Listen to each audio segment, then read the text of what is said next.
You ask Tiger to solve. This deals with linear equations with one unknown. The final result is p equals 3. Let's solve it step by step. Simplify the expression. Group like terms. Simplify the arithmetic. Swap sides.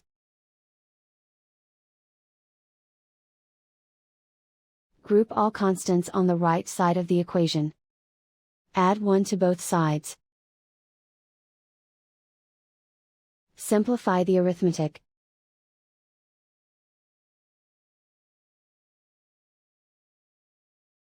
Isolate the p.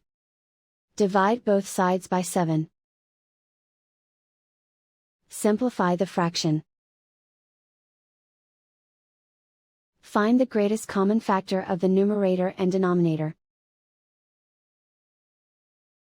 Factor out and cancel the greatest common factor.